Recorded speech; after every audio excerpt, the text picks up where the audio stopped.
Well, what's up YouTube? Skap here. And while many of you have no doubt seen me on various appearances I have made over the last several months on Fearless with Jason Whitlock, yeah, that's me right there, I also recently made my first live appearance on YouTube on a channel called MJFB, which included myself and several other content creators, where the plan was to debate about JJ Redick and Bron to the Lakers, but we diverted down a very different path altogether when an unexpected guest arrived. None other than Agent Zero, one of the biggest LeBron shills in the entire media, Gilbert Arenas. Now, those of you who know my content know I disagree with virtually everything Gil says, and I got a shot to go at him head to head and debate him on some of these issues. The overall episode, which again can be found on MJFB's page, was a staggering 3.5 hours long. And it additionally gets pretty heated at times, as there are a lot of cooks in the kitchen, so to speak. So what I'm going to do here is cut various parts of this video up, and we'll be bringing it to you guys on this channel over the next few days via 2 separate, easy to digest episodes, since this content is just too damn good not to share, as Gil is caught in numerous lies and exposes himself on several topics of which I've made a few videos covering in the past. But while I will be going pretty hard on Gil in this video and the next one, I do want to point out that it was very gracious of him and pretty damn cool for him to come on with us out of nowhere and stay on for over 2 hours. So a major shout out to Gil for that. And again, many thanks to MJFB for hosting the panel, and you guys should go check out his page, subscribe there as well, since I might be making some more appearances moving forward. Finally, I will link the entire unedited 3.5 hour video in the description here below. But let's get into it. And in this episode, part 1 of 2, I would like to focus primarily on 2 outright lies that Gil was caught in. First and most prominently, Arenas has been touting LeBron for years as either the GOAT or a very close second to Jordan. The reason that I feel LeBron is the GOAT is because during pressure times, he still makes the actual right decision.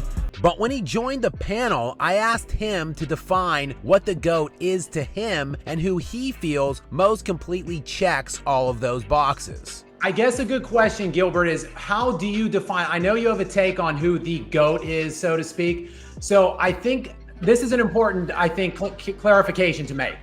Everybody defines the GOAT or defines greatness in different ways, shapes, and forms. So how do you define the GOAT in your own estimation, and who most completely and succinctly checks all of your specific characteristics of what that entails? And Arenas, to his credit, was pretty straightforward in answering this question and didn't hold back on who he personally thinks is the GOAT. Take a listen.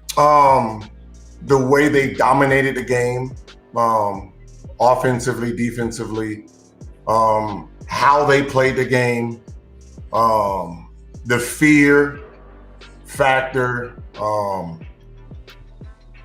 Jordan's my GOAT, right?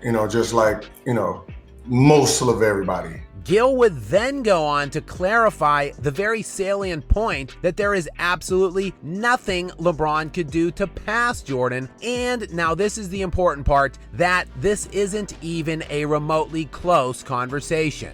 No matter what LeBron does, LeBron is not going to be number one. There's just things he can't get that Jordan accomplished, if we want to use accomplishments. But Agent Zero wasn't done contradicting himself, not even close, as one of his most egregious and outright pathetic takes recently has to do with European players, most prominently Nikola Jokic, who Arenas just outright hates. Now, I don't want to go so far as to call Gil racist here, but he did recently have a tirade about kicking all European players out of the NBA. I know what they can do. Get rid of all the Europeans. They have no athleticism, right? They have no speed, no jumping ability. They are a liability on defense. I don't know if it's the fact that these seemingly subpar athletes are destroying the alleged super athletes of today's overrated era, or just what exactly, but Arenas shifted the primary focus to Jokic this season, going on record as saying Nikola was the worst MVP in the last 40 years. I pushed him on this point directly, and listen to the tap dancing that Arenas deploys on this one. Yo, what about a guy that you're on record for saying he's the worst MVP winner in the last 40 years? What about a guy like Nikola Jokic? Hey, whoa. Now, so you can see the cleverness. So you can see the cleverness of what I said, since you guys think my takes are bad. I said he is the worst 3-time MVP in the last 40 years. All you guys heard was worse. You didn't hear 40 years. You didn't hear 40 years. You didn't hear 40 years and wonder why I said 40 years, because Moses Malone is 50 and I didn't want you guys putting Moses Malone in there. So that means it's only Jordan, LeBron, Bird, and Magic. So who's the worst? Jokic What at this are you point. saying, man? I did not see you say the worst. What I'm saying is he thinks I said Jokic is like one of the worst, but obviously he's fit, so he's the worst on this list.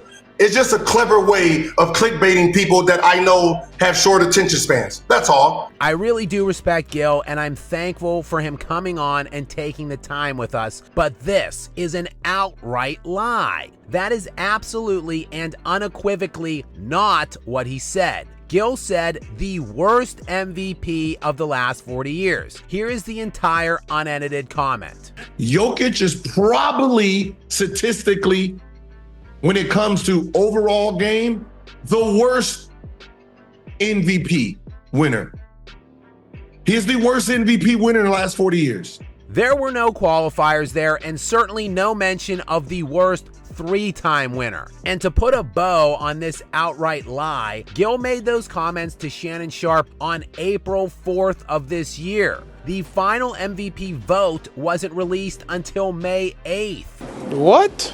Yes, it was May 8th when Nikola Jokic officially won that third MVP. That is a full month after Arenas' comments here. In fact, the regular season still had nearly 2 weeks remaining at this point when Arenas made these comments to Sharpe. So it is unclear just what exactly Arenas actually believes, but he displayed a couple stunning examples of, if not sheer hypocrisy, a penchant for flip-flopping and jumping off of his previous takes. Just a total and utter lack of consistency. And while that is it for this episode, since I just wanted to wet your beaks a little bit here, in the next step, I am going to highlight my direct conversation with Gil on the Kobe-LeBron debate and why Kobe is undeniably above LeBron. So make sure to subscribe if you haven't already, and stay tuned for that next one. Until next time.